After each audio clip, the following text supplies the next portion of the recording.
Hello guys, this is UniversalGiant and welcome back for more Let's Play Pokémon Pinball. Today we're going to be moving on to the blue table and hopefully sucking a lot less, because you guys don't like watching me suck, do you? No you don't, don't tell me you do, that makes me sad. Now you can already see just based on the visuals that this board is somewhat similar, but there are a lot of differences between this and the red board. And the most interesting, we're already getting a map move.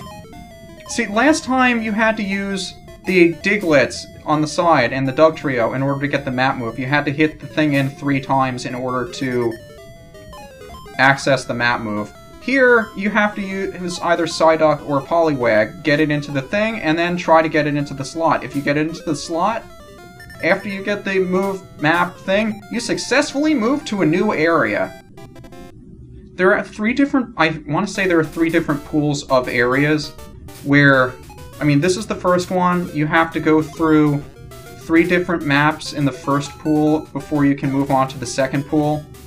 And then I think there's 1 more afterwards before you finally get to Indigo Plateau. But it's very unlikely that I'll be playing long enough that I get that far. And you can tell a lot of the music is different between the boards as well. And I'll get more on the background music for this particular board once we actually hear enough of it that I can comment on it. But we found ourselves a Pinsir that doesn't look very Pinsir-like, I guess.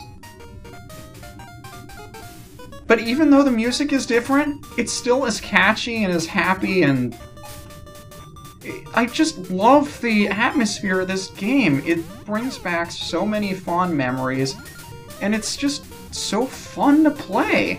It's fun to listen to, it's visually pleasing, even if it's a very simple game. You just can't help but feel happy after playing this game, unless you get really, really frustrated with it. But the music for the background of the blue table, if you listen carefully, it wasn't in the original Red and Blue, was it? This is in Gold and Silver. This was the music you heard in Mahogany Town and Cianwood City. And that's a little bit of interesting trivia. Because Gold and Silver weren't released until 7 months after this game. So you have to figure that it was probably well under development by the time this game came out, and I'm not sure if... I assume they had already come up with the theme for those cities and just used it here because they thought it was fitting. But I just never picked up on that when I was a kid. I mean, of course, I got this game before I got Gold and Silver, and I just never made the connection. But another difference between this board and the red one is that the lights above the shelters there, the shelters serve the same purpose as Voltorbs did on the red table. But the lights above them will turn off if you pass through them. Whereas the gimmick with the red table before was that the lights wouldn't change if they were already on. And with... there was a Staryu sitting somewhere on the table, I think about where the 0 is on the board up there, that if you hit the Staryu, the lights would disappear and you'd instead have a barrier that prevented you from getting the lights. So it's a big give and take there. But here I find if you're trying to get all of the lights, you want to... you're most likely to activate the light that you last went through. So I try to have that one open, and you can adjust which lights are on depending on what flipper you use. If you only use the right flipper, it'll move the... I want to say it'll move the light to the right. If you move the left flipper, it'll move the light to the left. Or, not the light, but the light that isn't on. And maybe we can get another catch-em mode. Have I gotten nothing but small bonuses? I mean, I did get the Diglett bonus last time, but that was because we stacked 2 of the caves on top of each other. I assume those caves stack up to 2 times. But the big gimmick about this table is the arrow in the middle, and your ball will be directed in whatever direction that the arrow is pointing. And that looks like a Growlithe! I really want to catch myself a Growlithe. I've never actually tried using a Growlithe before.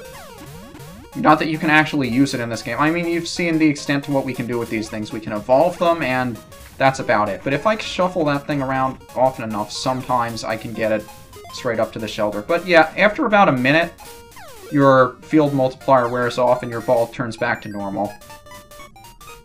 So you gotta keep that in mind.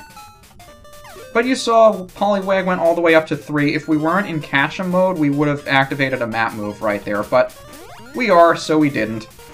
Come on, get down there into the shelters.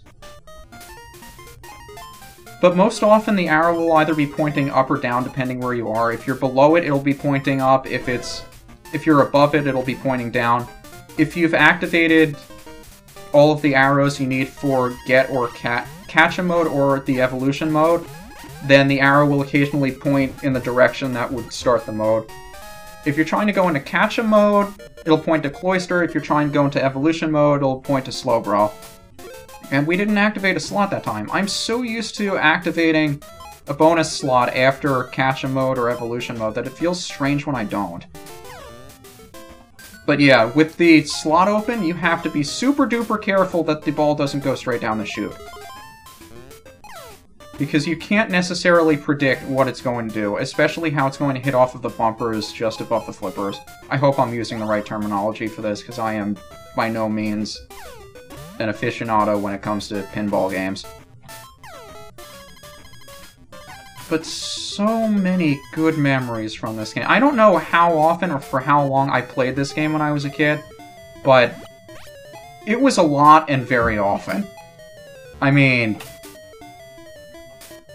I can't count on two hands how many times I played this game, or for how long I played this game when I was a kid, but I'm not sure if I played this game more or less than Block Ball, really. I mean, those two are probably the ones that I played the most often when I was younger, and looks like we're gonna catch another Caterpie, like we've already caught one before. But I want to say you can catch multiples of the same Pokemon, but you can't evolve them into different things. Because all the Pokemon, at least up to this point, had only one chain of evolution. So if you're hoping to catch a Poliwag to get both Poliwrath and Polytoad, you'll be disappointed because Polytoad did not exist in the first generation. This only goes up to the first 151. And yes, Mew is actually in this game. I don't believe you can catch it in a ball, but if you complete catch-em mode, it still counts. I've never gotten to Mew before. And even if you do everything to get to Mew, it's still a very small chance that you'd be able to find it. It's something I've always wanted to look into, but never cared enough to actually check. And now that we actually caught 3 Pokemon in one region, we can go to a bonus without actually having to get the slot bonus for it. It opens up a bonus anytime you finish off an area, and by finish off I just mean catch 3 of the things, and I am thankful that I had the reaction time appropriate enough to save that ball. Who are we going to evolve? I'm not sure I've ever evolved a Growlithe before in this game. So let's see if we can find ourselves a Firestone. Well, we found one already, so let's see if we can find ourselves another one. I want to show off if I can... If we fire this thing up one of the sides of the chutes, then we should be able to get rid of the downtime between having to try another place. I don't think I'll be able to show that off because you'd have to be really lucky. I'm not very good at being able to place my pinball shots. I also want to... Yeah, that's good enough. The Firestones look really funky in this game. And... you know what? If there's a chance that this one is up in the chute, I want to get it right here and now. There we go. So now all we have to do is get this thing in the slot, and we've got ourselves an Arcanine. It's just that simple.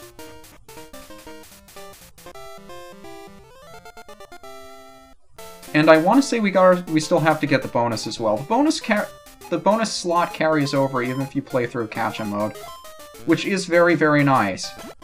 So I get to show off the blue exclusive bonus here. Now with the Meowth bonus, you're on a timer, but you have unlimited balls. The objective is to get all of the coins it drops, and try to get as many of them without touching Meowth as possible in a row, because you get a multiplier for each one you hit without hitting Meowth again. The penalty for losing the ball is that you lose... I want to say you lose 4 of the coins for each time that you lose the ball. So, I mean, it's not something you want to do, but it's just something to keep in mind, and you can tilt in the bonus as well. And I want to say that the bonus ends after you get enough coins. I'm calling them coins, I probably should be calling them something else, but I desperately don't want to lose it at this point, because if I get the money over to the right there, or I should be good on clearing this thing if I just get the money. There we go! Finally cleared a bonus! Both tables have 2 bonuses, and then you go to a specific bonus, I guess you could call it, a third bonus, which is the same for both of the tables. And that's the Mewtwo bonus! I'll probably not get to show that off. I hope I'll be able to show off the second bonus for this table, since we did unlock 2 caves. I guess we just got a 10 million bonus for getting the slot when we had a slot open. That was a pretty good run for that ball. I think we still have one left, right? Looks like we got one more ball left. So let's give this one a shot. I'd really like to show off that other bonus if I can, or even the Mewtwo bonus. There's so much in this game I want to show off, I just don't think I'm good enough at it to be able to. And as opposed to getting a small bonus, we get a big bonus there, which is big, I guess. And let's catch ourselves an Abra, another one from my Fire Red run. I'll take it! I don't mind, I got nothing against Abra. Abra's pretty cool. The funny thing about, you know, Abra, Kadabra, Graveler, Haunter, and I always forget one of them. Evolve via trade, and you wonder, okay, in this game you get stones to evolve them with, you get experience to evolve them with, but those guys evolve via trade. What do you pick up in order to get them to evolve? Link cables! It's kind of funny that way. I'm probably not going to get to show it off. But you evolve them with link cables! You know, the old-fashioned way when we didn't have the GTS, back when we were in the Dark Ages. And that brings back memories too, actually having to use a link cable to link up 2 different Game Boys so you could trade. In all honesty, I don't think I've ever used the GTS. I never really cared enough. Oh, that silly arrow at the top makes it really difficult to keep the ball where you want it to be, which is usually right up with the shoulders, but you can see we're getting close to the end of that first minute mark, so the ball saver's going to go away. Which means we have to be very careful in how we go about catching this thing. But luckily enough for us, unlike the game, it will not be teleporting away, which is nice. I just want to be super duper careful that we don't lose the ball at this point, because we all know that's going to happen if I'm not careful. And look at it flash like that! I wish I could get it to flash again when you hit it. That's so awesome. Not many of the Pokemon do that, but it looks like that's going to be it for the blue board. And that's probably going to do it for Let's Play Pokemon Pinball. I was super duper close to my 5th high score, but oh well. I did so much better on the cartridge. I mean, to build up super high scores in the... I want to say I've gotten up to a... what is that, billion? Maybe 1 billion points or something when I was actually playing it on the Game Boy. That could take like an hour to build up the score. It's not easy. And I've only just scratched the surface of this game. There are a lot of hidden secrets and things to show off. But that's going to do it for Pokemon Pinball. This is UniversalGiant, just doing a quick show-off of all the Pokemon that I've caught on this game so far. I'm pretty sure the one on my actual cartridge is better, but I don't know where I'd find that stupid thing. I still have a Game Boy Advance sitting around I could play it on, but I would not know what to do with it. And yep, even the legendaries are all here as well. If I could manage to get that far in the LP, that would have been wonderful, but we got as far as we did, and that's pretty awesome. Mewtwo's in here too. So, this is UniversalGiant. Hope you guys had fun. I'll see you next time.